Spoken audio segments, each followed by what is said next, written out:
अस्सलाम वालेकुम। सब कह रहे थे ये पिंजरा बहुत छोटा है। एक कमेंट आया था कि आपका पिंजरा बहुत छोटा है, लेकिन ये इतना छोटा नहीं है। इसमें आप देखें मेरी चाइनीज़ मुर्गी का जोड़ा है, मुर्गियाँ हैं और अल्लाह भला करे आप इसके अंदर 2 बच्चे भी हैं। अब बच्चों का ये है कि दिख रहे होंगे आपको बच्चे। अब ये इतना वो अच्छा खासा बड़ा पिंजरा है। इसमें अभी 2-3 जोड़ियाँ और आ सकती हैं मुर्गियों वगैरह की। पीछे ही कबूतरों का है।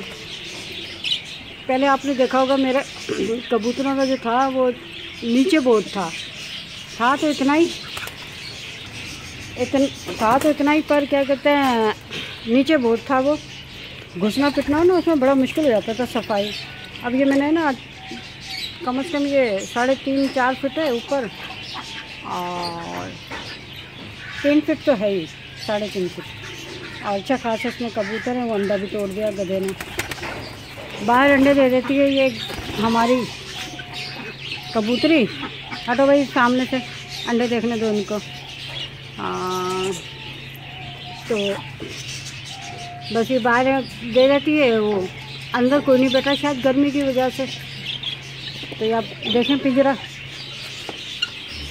काफ़ी बड़ा है, ऊंचा है। आराम से घुस जाती हूँ मैं तो भैया, क्योंकि मैं इतनी हाई फाई लंबी भी नहीं हूँ, तो इतना आराम से आ जाती हूँ। सफाई वफाई रहती है। देखें सफाई माशाल्लाह से। मुझे साफ़ चीज़ें ना बहुत अच्छी लगती हैं। आओ भाई तुम भी बना लो। हाँ फ़ौरन आ जाएंगे भागते हुए। सारे मेरे जानवर ऐसी हैं, फ़ौरन आके ना चैड़ियाँ शुरू कर देते हैं। तो ये है हमारा चाइनीज़ मुर्गा। इसका नाम हमने कुत्ता रखा हुआ है। जो भी आता है ना मेहमान, ये हमला करता है, किसी को आने नहीं देता। तो ये हमारा कुत्ता है समझो। इधर बेफिक्री से हम इसको छोड़ देते हैं। ना बिल्ली ना कोई मेहमान बच्चे आते हैं, सबके ऐसी ठुकाई लगाता है ना, उनकी ज़िंदगी हरी कर देता है। ये इनकी मैडम है, अंडे देती हैं। इनके अंडे रखे हुए मुर्गी के नीचे। इंशाल्लाह जब निकलेंगे तो मैं आपको दिखाऊंगी। देखिए कितना बड़ा पिंजरा। अभी भी पीछे खाली पड़ा हुआ है यहाँ सामने। ये बतख के अंडे रखे थे, 2 निकले थे। अब हमको इतना वो नहीं था कि हमने यही देखा था कि पानी के अंदर रहती हैं बतखें।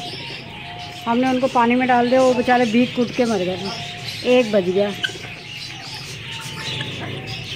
और अब इजाज़त, लाइक करें, शेयर करें और सब्सक्राइब ज़रूर करें, ताकि हमें भी थोड़ा हौसला मिले, हौसला दिलाएं। इसके साथ कि आप नमाज़ पढ़ें, अपने बच्चों को भी पढ़ाएं, अपने मोहल्ले वालों को, अपनी ख़वातीन को, सबको नमाज की ताकीद करें। मुसलमान का कब्र में पहला यही सवाल है। ओके, अल्लाह हाफ़िज़। अल्लाह की अमान में अल्लाह आपको बरकतें रहमतें अता फरमाए। आमीन।